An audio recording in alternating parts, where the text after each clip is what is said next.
Les signes astrologiques se renouvellent tous les mois. Après le signe du Bélier, pendant le mois de mars et le mois d'avril, c'est le signe du Taureau qui prend le relais à la fin d'avril, jusqu'à la fin du mois de mai.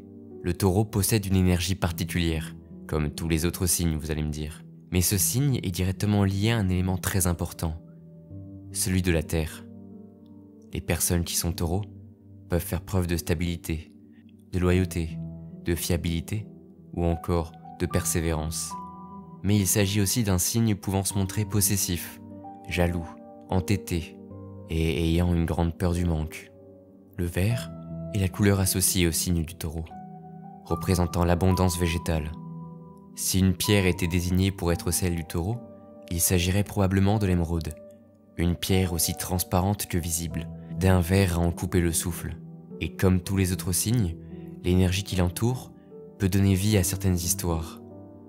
Certaines sont remplies d'espoir, d'autres d'une tristesse sans nom, et d'autres encore d'une horreur telle que vous les racontez, serez-vous condamné à faire des cauchemars pour l'éternité. Ce dont j'aimerais vous parler aujourd'hui, c'est de l'histoire d'une plante et de son jardinier.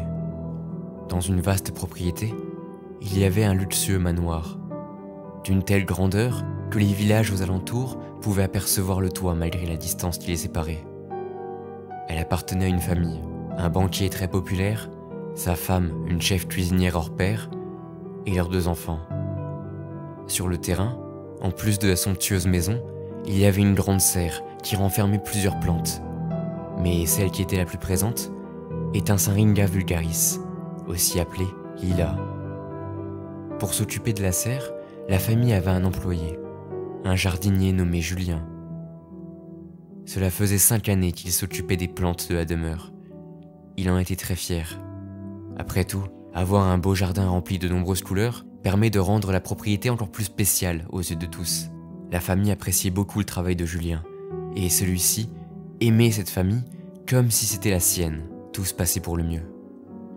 Un jour, un démarcheur d'une entreprise d'insecticides est passé pour proposer ses services. Julien, qui savait parfaitement gérer les problèmes de nuisibles, a décliné l'offre. Mais la boîte dans laquelle travaillait l'homme avait des méthodes assez honteuses. Il savait pertinemment que la demeure appartenait à quelqu'un de très riche et de très populaire avec beaucoup de réseaux. Alors il le voulait en tant que gros client. Une nuit, pendant que le jardinier était ailleurs et que la famille dormait, un groupe d'hommes s'est introduit sur la propriété et ils ont renversé des sacs et des boîtes qu'ils avaient ramenés avant de repartir. Le lendemain matin, le jardinier était horrifié. Le jardin était rempli de limaces, de pucerons, de vers blancs et d'araignées rouges.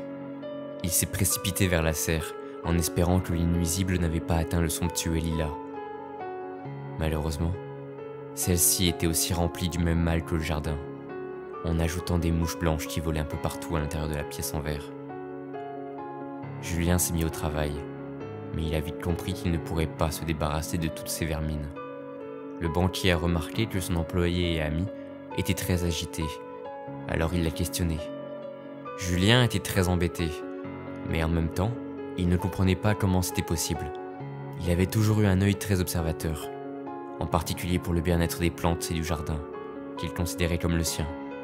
Le propriétaire était embêté lui aussi. Il avait une grande confiance en Julien, et cela l'attristait de le voir si désolé. Il n'avait pas le même lien avec le jardin et le lilas que le jardinier, mais il savait qu'il pouvait compter sur lui pour trouver une solution.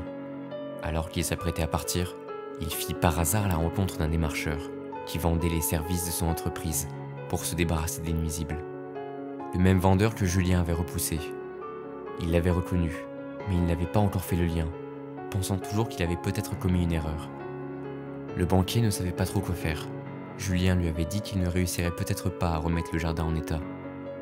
Après une longue discussion, il choisit de prendre les services de l'entreprise, à condition qu'ils aident le jardinier et qu'il travaille sous ses ordres. Le vendeur a accepté et les employés de leur boîte se sont mis au travail.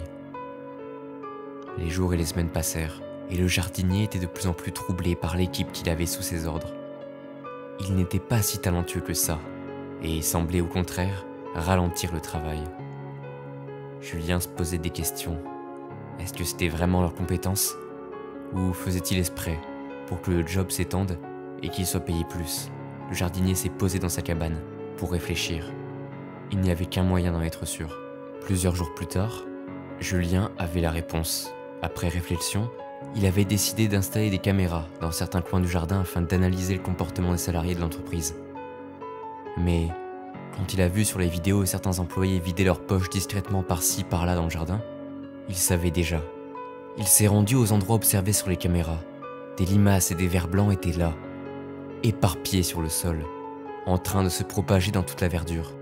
À ce moment-là, Julien bouillonnait au fond de lui. Comment des types pouvaient être aussi obsédés par l'argent au point de détruire le travail d'honnêtes personnes comme lui? Pire que ça, comment pouvait-il s'en prendre à une chose aussi magnifique qu'un jardin et ses plantes? Les fleurs sont tellement belles, comment des êtres humains pouvaient-ils faire ça? Non, ce n'étaient pas des êtres humains, des nuisibles. Voilà ce qu'ils étaient, et il était temps de les faire partir rapidement de la demeure. Il est directement allé voir son employeur, le propriétaire de la maison. Il lui a tout expliqué, et l'homme a convoqué le démarcheur sur le champ, qui faisait le lien entre eux et l'entreprise. Bien sûr, il a tout nié en bloc, prétextant un malentendu qu'ils pouvaient éclaircir ensemble. Il a même essayé de remettre en doute la parole de Julien, en disant qu'il n'était pas des plus fiables, et que son travail laissait à désirer. Néanmoins, quand le jardinier a déclaré avoir des preuves, le visage de l'employé s'est changé, comme un voleur qui venait d'être pris la main dans le sac.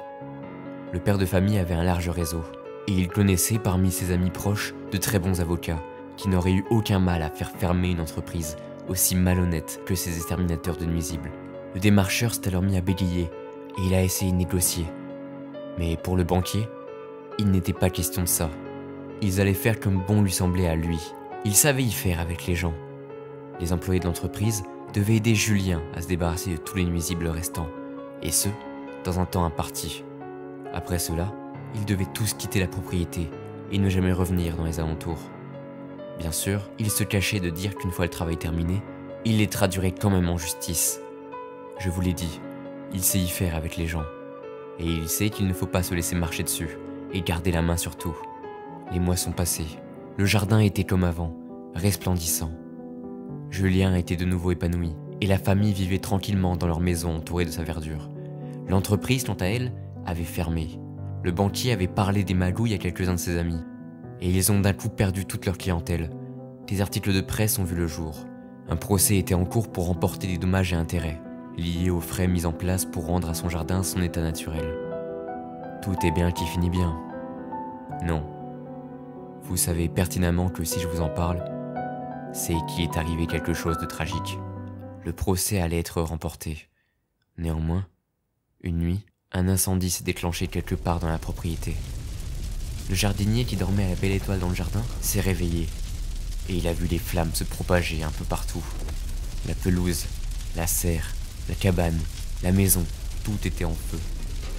Il s'est alors précipité vers la porte d'entrée pour aider la famille à qui il devait tant.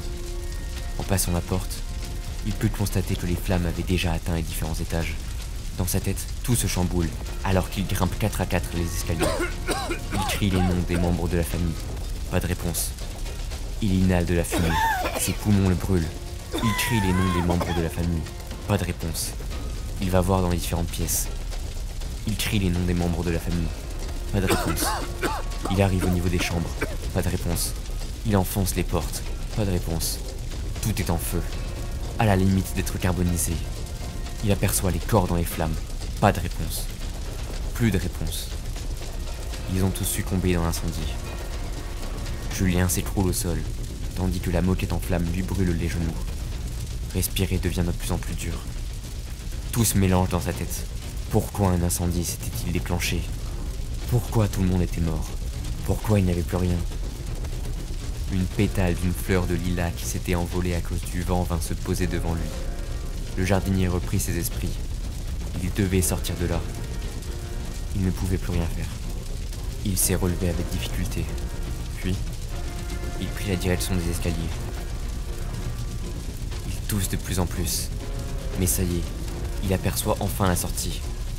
Il tente un dernier effort et... d'un coup, tout est noir. Un lustre venait de lui tomber dessus.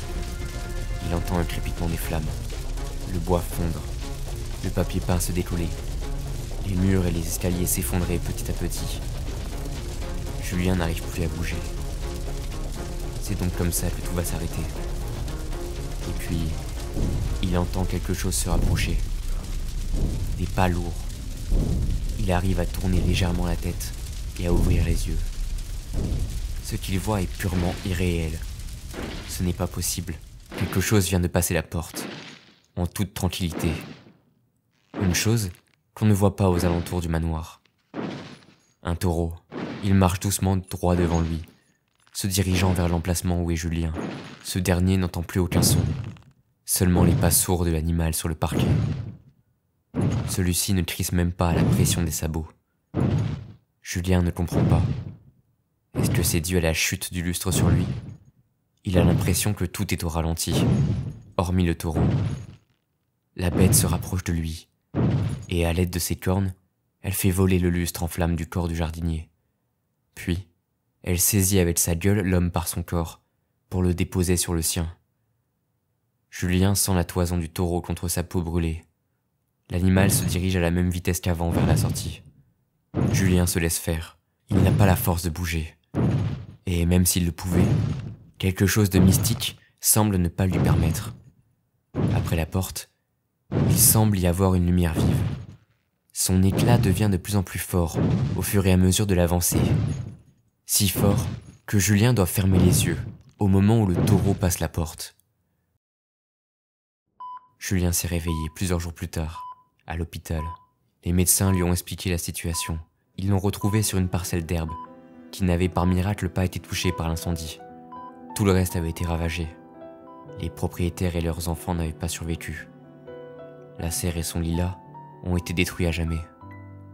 Seul Julien et cette parcelle d'herbe avaient échappé aux flammes. Néanmoins, le jardinier avait de nombreux bandages sur le corps, dus aux flammes présentes dans la maison qu'il avait brûlée, et de nombreuses fractures à cause du lustre. L'ancien jardinier s'est alors mis à pleurer. Il n'avait rien pu faire pour cette famille qu'il appréciait tant. Avec les années, ils ont créé un véritable lien, que seuls ceux qui l'ont vécu peuvent comprendre. Julien était tout de même troublé par sa survie. Il avait imaginé le taureau, n'est-ce pas? Il n'y a pas de taureau dans la région. Il n'y en a jamais eu. Comment se fait-il qu'il se soit retrouvé à l'extérieur de la maison? Une autre question lui trottait en tête. Et soudainement, il s'est rappelé d'un détail. Une chose qu'il avait sentie lorsqu'il était sur le dos du taureau. À ce moment-là, tous ses sens étaient plus développés qu'habituellement. Et à travers l'odeur étouffante des flammes, il aperçut quelque chose de chimique, métallique. Quelque chose qui s'apparentait à de l'essence. Mais il n'y en avait pas une seule goutte dans tout le manoir. Les voitures des propriétaires fonctionnaient à l'électricité. Et il en était de même pour la tondeuse. Alors, d'où venait cette odeur d'essence? Julien a partagé ses craintes avec la police. Alors ils ont enquêté, et ont en effet retrouvé des traces d'essence tout autour de la propriété, et à l'intérieur. Il n'y avait plus de doute possible. Quelqu'un avait mis le feu intentionnellement. Quelqu'un avait brûlé des plantes qui ne pouvaient même pas se défendre. Pire que tout, quelqu'un avait fait brûler vive une famille qui dormait paisiblement. Julien est devenu fou de rage. Il voulait coûte que coûte retrouver ceux qui avaient fait ça. Sa loyauté le poussait à rendre la justice. Il savait très bien que dans le cas inverse, la famille du manoir aurait tout fait pour retrouver ses assassins. L'ancien jardinier s'est rapproché d'amis de son défunt employeur pour savoir s'il avait des ennemis. Un homme comme lui, c'en est fait beaucoup. Mais qui avait le plus perdu à cause de lui? Difficile à dire. Et puis, il s'est rappelé des caméras qu'il avait installées dans le jardin et qui avaient tout retransmis sur le cloud. Il lui semblait en avoir oublié quelques-unes. Il a vérifié. Et là-dessus, il venait d'apprendre l'identité des coupables. Le démarcheur de l'entreprise d'extermination, qui était à la tête de l'entreprise. Lui et d'autres hommes étaient visibles sur l'image en train de verser de l'essence un peu partout et d'y mettre le feu. Après tout, il avait tout perdu et risquait de verser des dommages et intérêts dans le procès qu'il allait probablement perdre. Un choix se présentait à Julien. Fallait-il les dénoncer à la police ou bien rendre justice soi-même? Pour lui, il en était de sa responsabilité. Il se sentait coupable car tout est parti de cette histoire de jardin. Alors il devait assumer désormais. Il a retrouvé un par un les différents hommes qui ont participé à l'incendie et il les a fait souffrir avant de les tuer. Puis, il a tout mis sur le dos du démarcheur avant de le faire disparaître lui aussi. Il suppliait pour que Julien l'épargne, qu'il était désolé. Il criait toutes sortes de supplications tandis que le sécateur lui coupait chaque doigt, chaque orteil et toute la tronçonneuse de démembrer. Une fois fait, il a fait disparaître le corps et a laissé une lettre de suicide signée par le démarcheur, avouant tous ses crimes. Après ça, Julien s'est senti apaisé. Tuer toutes ces personnes ne lui avait pas procuré de plaisir. Il a ressenti ça comme un devoir qu'il devait absolument accomplir. Dans le testament laissé par son défunt employeur, après les mentions adressées à sa femme et ses enfants, qui étaient dès à présent caduques, il y avait une mention pour Julien. Il a hérité d'une bonne partie de la fortune de l'homme. Mais Julien n'était pas ce genre d'homme. Il a utilisé l'argent pour rénover le terrain qui avait été détruit par les flammes. Il y a planté différentes plantes, a installé quelques infrastructures telles que des bancs et des statuettes en pierre comme celle d'un taureau. Son rêve était de rendre les gens heureux avec les plantes, et c'est ce qu'il a fait. Il a ouvert son lieu au public et l'a baptisé le Jardin des Plantes. Il s'occupait de chacune d'entre elles, jour et nuit, et de temps en temps, il se détendait dans l'herbe en observant les nuages. Les brûlures encore présentes sur son corps lui rappelaient son ancienne vie, qu'il ne pourrait jamais oublier, comme cette famille qui avait si bien pris soin de lui. Parfois, la perception de Julien change un peu, et il a l'impression d'apercevoir un taureau dans le coin de son champ de vision. Un taureau au visage calme, apaisé, semblant dire que le pire est derrière lui, et qu'il peut enfin se reposer. Je ne vous l'ai pas dit, mais en réalité, Julien n'est pas taureau. Il est né un jour après la fin du cycle du cygne. Néanmoins, il semble avoir hérité de quelques traits, comme la fiabilité et la loyauté. Mais il y a bien quelqu'un autour de lui qui possédait ce signe. Inutile de vous dire qui, vous l'aurez sûrement compris par vous-même. Je vous avais dit que ce signe avait quelque chose de particulier. Ne vous en prenez jamais à un taureau. Sa loyauté sans égale et sa persévérance feront tout pour vous rendre la monnaie de votre pièce. Et si ça vous arrive un jour, inutile de supplier la terre, car elle sera toujours du côté des taureaux.